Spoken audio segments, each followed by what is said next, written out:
পুজোর মরশুম বাংলা জুড়ে পর্যটকের ঢল। বিশেষ করে উত্তরবঙ্গের পাহাড় ডুয়ার্স বর্তমানে সমগ্র বিশ্বের কাছেই আকর্ষণীয় কেন্দ্র। তাই এই দীর্ঘ ছুটির সময়ে অধিকাংশ পর্যটক পছন্দ করে উত্তরবঙ্গের পাহাড় ও ডুয়ার্স ঘুরতে। তাই তো রেল ও বাসকে ভরসা করে শহর শিলিগুড়িতে পা রেখে চলে যায় দূর দূরান্তে। তবে রেলের অসহযোগিতায় রেলের ভ্রমণকারী পর্যটকদের এনজেপি স্টেশনের নেমে বেশ কিছু বেগ পেতে হয় সরকারি যানবাহন পেতে।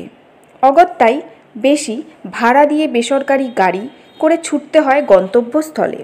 পর্যটকদের সুবিধার্থে কিছু বছর আগে রাজ্য সরকারের পক্ষ থেকে এনজেপি স্টেশন থেকে বেশ কয়েকটি সরকারি বাস চালাবার সিদ্ধান্ত গ্রহণ করা হয়। রেলের অসহযোগিতায় সেই বাসগুলি বন্ধ করতে বাধ্য হয় রাজ্য সরকার। পরবর্তীতে শিলিগুড়ি পুরসভা মেয়র গৌতম দেব ও পরিবহন সংস্থা এনজেপি স্টেশন থেকে বাস চালাবার আবেদন নিয়ে রেলের কাছে দরবার করলেও খালি হাতেই ফিরতে হয় তাদের। বর্তমানে নেমেছে উত্তরবঙ্গ পর্যটকের ঢল। সরকারি বাস না থাকায় পর্যটকেরা অগত্যায় বেশি ভাড়া দিয়ে যানবাহনে নিজের গন্তব্যস্থলে পৌঁছাচ্ছে। রেলের এমন কর্মকাণ্ড বেজায় ক্ষুব্ধ শহরের মেয়র গৌতম দেব।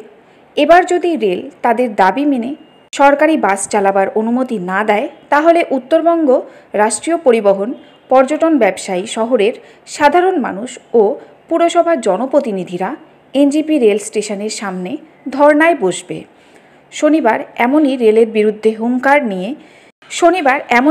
বিরুদ্ধে হুঙ্কার দিলেন মেয়র গৌতম দেব।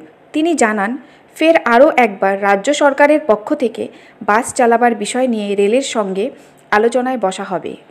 রাজ্য সরকারের আবেদনে রেল সাড়া না দেয়, তাহলে পুজোর পরপরই আন্দোলনে নামা হবে।